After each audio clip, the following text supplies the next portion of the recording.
Hello everyone, welcome back to the honest reaction. मैं अदिति आप सभी का स्वागत करती हूँ फिर से एक नई वीडियो में। थंबनेल और टाइटल देखकर समझ गए होंगे कि मैं किस पर्सन के लिए बात करने वाली हूँ। सो बिना टाइम वेस्ट के चलिए वीडियो शुरू करते हैं। डिटेल में हम बात करते हैं। जितना हो सके वीडियो को शेयर करिएगा।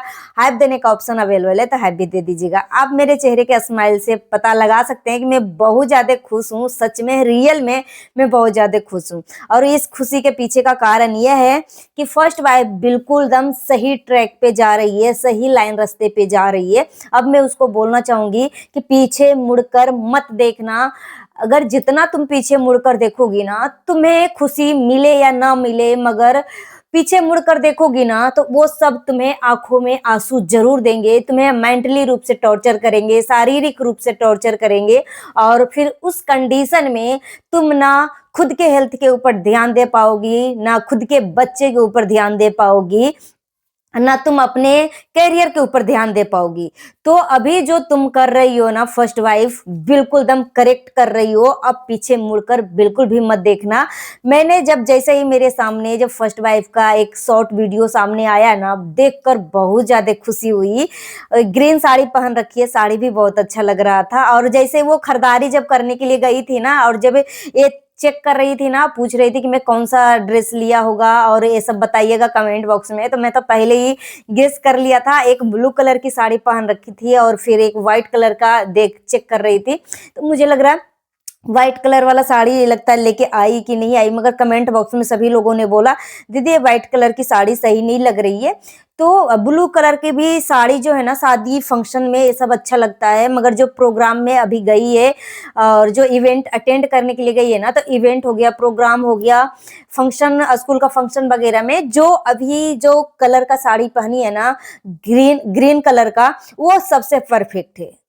ठीक है, सबसे मतलब अच्छा भी लग रहा है। और इस बार सबसे ज्यादा खुशी मुझे इस बात की हो रही है कि वो अपने बेटे को अपने साथ लेकर गई। मुझे तो लग रहा है कि अगली बार से ना तुम अपनी बेटी को भी साथ लेकर जाना, क्योंकि अगर वो पब्लिक माहौल में रहेंगे, बातचीत करेंगे, जितने लोगों से मिलेंगे ना, उनका दिमाग जो है उतना डेवलप होगा। और अब बेटा को लेकर गई है ना, बहुत अच्छा लगा। और क्योंकि जितने लोगों से हम मिलाते हैं ना अपने बच्चे को, और जितने लोगों से वो मिलते हैं, उनका दिमाग जो है ना उतना मतलब डेवलप होता है, और बातचीत करने का तरीका भी उनको पता होता है। तो इसलिए मैं बोलना चाहूंगी फर्स्ट वाइफ से कि बेटा को लेकर गई हो, बहुत अच्छा, बहुत समझदारी का काम किया है। अब मैं बोलना चाहूंगी कि अगली बार से ना कोशिश करना तुम अपनी बेटी को भी साथ लेकर जाना। भले ही तुम स्टेज पे मत इसको लेकर जाना, मगर जब साथ में लेकर जाओगी ना, वो हजारों लोगों से मिलेगी। ठीक है, सब तो उसका दिमाग का जो डेवलपमेंट है ना, बहुत अच्छे से ग्रोथ होगा। और वो पढ़ने में भी उसको मन लगेगा, क्योंकि वो घर में रहती है और ज्यादा तुम भी इसको इधर उधर नहीं लेकर जाती हो। और ज्यादा मैं देखती हूँ कि फर्स्ट वाइफ जो है अपने छोटा बेटा को ही लेकर जाती है। छोटे बेटे को लेकर जाने का मतलब है कि हो सकता है उसकी जो बेटी है ना, फर्स्ट वाइफ की जो बेटी है ना, वो जाना पसंद ना करती हो, क्योंकि वो बच्ची जो है ना अभी टीनेजर में चल रही है। और इस उम्र में उस बच्चे के मानसिकता पे बहुत ज्यादा असर पड़ रहा होगा। वो भले ही बोले या ना बोले, इंसान के लिए सारा काफी है कि मेरा बाप जो है किस तरीके की हरकतें कर रहा है, मेरी माँ के साथ क्या हो रहा है, नहीं हो रहा है। अभी जो भले ही अपने माँ का खिलाफ है, माँ का खिलाफ होने के पीछे का कारण मैं बताती हूँ कि देखो भाई, पूरा सदस्य जो है ना एक तरफ हो गया और फर्स्ट वाइफ को अकेले छोड़ दिया। तो वो बच्ची सोच रही है भाई कि अगर सभी लोग एक तरफ हो गए और मेरी माँ एक तरफ है, तो मैं भी उसी तरफ हो जाती हूँ। ठीक है, उस क्योंकि वो बच्चा है ना भाई, बच्चा का दिमाग है, जिधर सभी लोग होंगे उधर ही वो बच्ची भी होगी। ठीक है, तो और प्लस पॉइंट ये भी है कि वो अपने बाप के करतूतों को देख रही है कि जिस तरीके से वो ऑपरेशन हुआ था और जैसे डिस्चार्ज होकर घर पे आया था, और मतलब जिस तरीके की वो हरकतें कर रहा था निब्बा निब्बी की तरह, कि मैं उसके पास जा रिया, इसके पास, इसके बिना मैं नहीं जी पा रिया, मैं उससे बहुत प्यार कर रिया। तो वो बच्ची वहीं पे थी।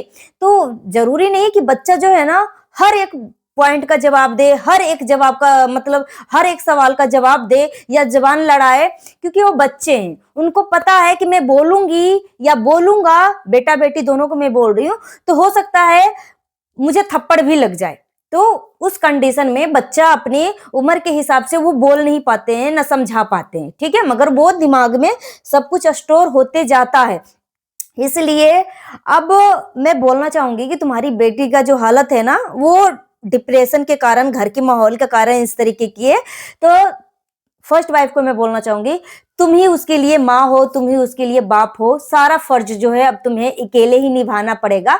तो अब तुम जहां भी जाओ ना, अब जैसे अभी तुम अपने बेटे को लेकर गई, तो उसी तरीके से अपनी बेटी को भी लेकर जाओ। स्टार्टिंग में वो मना करेगी, मगर मैनिपुलेट करना तुम्हारा काम है, क्योंकि तुम उसकी माँ हो, और किस तरीके से बच्चे को अपनी बातों में रखना है, अपनी बातों को मनवाना है, एक माँ अच्छे से बखूबी जानती है, ठीक है। इमोशनली बच्चे को वो करो, इमोशनली फीलिंग दो, कुछ भी करो, मगर वो अपने बस में बच्चे को करो, क्योंकि अभी जो है तुम्हारे बस में नहीं होंगे ना तुम्हारे बच्चे, तो फिर आगे चल के बहुत ज्यादा दिक्कत होगी। और अपने बच्चे को जितना बाहर की दुनिया दिखाओ उतना अच्छा होगा, और टाइम मतलब उसको पढ़ाई एजुकेशन जो है कंप्लीट करवाओ। और तुम्हारा यही फर्ज है कि पीछे मुड़कर बिल्कुल भी नहीं देखना। पीछे मुड़कर देखोगी तुम्हारी मानसिक कंडीशन खराब होगा, तुम्हारी शारीरिक जो कंडीशन है ना वो खराब होगा, तुम बीमार पड़ोगी। जब तुम बीमार पड़ोगी बहन, तो तुम ना अपने ऊपर ध्यान दे पाओगी,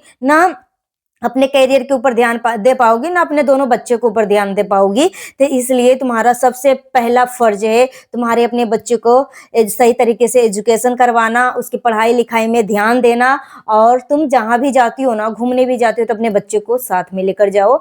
और अभी तो तुम्हारा काम है इवेंट अटेंड करना, और जिस तरीके से तुम अपने बेटे को लेकर गई हो ना, बहुत अच्छा लगा। वो बच्चा जितना मिलेगा ना, जितने तरह के लोगों से मिलेगा, और देखो भाई सेलिब्रिटी से मिल रहा है वो बच्चा, अब वो जब बड़ा होगा ना, तो वो अपनी मम्मी की पुरानी बातें याद करेगा कि जब मैं छोटा था ना, तो मेरी मम्मी जो है ना मुझे इधर उधर लेके गई थी, मैं बचपन में मैं इस सीरियल वाले एक्टर से मिला था, मैं बहुत अच्छा लगा। वो बचपन अभी भले एक्सप्लेन ना कर पाए, मगर बड़ा होने के बाद उस बच्चे के मेमोरी में याद रहता है। जैसे हम सब जो हैं भले ही बचपन में वो सारी चीजें ना किए हो, मगर जो मेरे माँ बाप जो है, मेरे घर का जो सदस्य है ना, जो भी हमारे सामने मेरे नजरों के सामने जो चीजें करते थे, वो सारी चीजें जो है अब बड़े होने के बाद वो बच्चे को याद आते हैं, ठीक है। और इसलिए अब तुम अपने बच्चे के लिए माँ बाप, पूरी फैमिली, पूरी दुनिया हो यार। अब तुम पीछे मुड़कर बिल्कुल भी मत देखना। और बहुत अच्छा लगा, पब्लिक भी बहुत ज्यादा क्लैपिंग कर रही है फर्स्ट वाइफ के लिए कि तुम बहुत अच्छा कर रही हो, बहुत सही ट्रैक पे जा रही हो, और इसी तरीके से तुम आगे बढ़ते रहना। पीछे मुड़कर बिल्कुल भी मत देखना, पीछे मुड़कर बिल्कुल भी मत देखना। और अपने करियर के ऊपर ध्यान दो, और अपने हेल्थ के ऊपर, अपने बच्चे के ऊपर ध्यान दो, और इसी तरीके से तरक्की की चूमते रहो और ब्लॉगिंग भी करते रहो। फिर देखना तुम्हारी लाइफ में क्या परिवर्तन आता है। फिर दुनिया जाए भाड़ में भाई, तुम अच्छा काम करोगी तब भी तुम्हारे ऊपर उंगलियां उठाएंगे उठाने वाले, ठीक है। और देखो भाई, जब तुम्हें गलत साबित नहीं कर पाए, तो तुम्हारे करेक्टर के ऊपर लोग उंगलियां उठाने लगे, ठीक है, कि तुम उस लड़के के साथ भाग गई थी, और उस लड़के के साथ तुम्हारा अफेयर था भाई, मगर आज तक तुम्हारे मतलब चरित्र को साबित नहीं कर पाए। अगर वो भाग गई थी किसी के साथ भाई, तो तुम 2 साल 2.5 साल कहाँ छुपते फिर रही थी।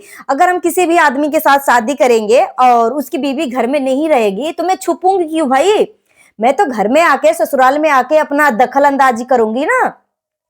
तो छुप के बच्चे पैदा कर रही थी, इसका मतलब फर्स्ट वाइफ जो है अपने करेक्टर को लेकर, अपने चरित्र को लेकर परफेक्ट है। और जो इसके करेक्टर के ऊपर जजमेंट कर रही है ना, जो उंगलियां उठा रही है ना, वो खुद चरित्रहीन है, ठीक है।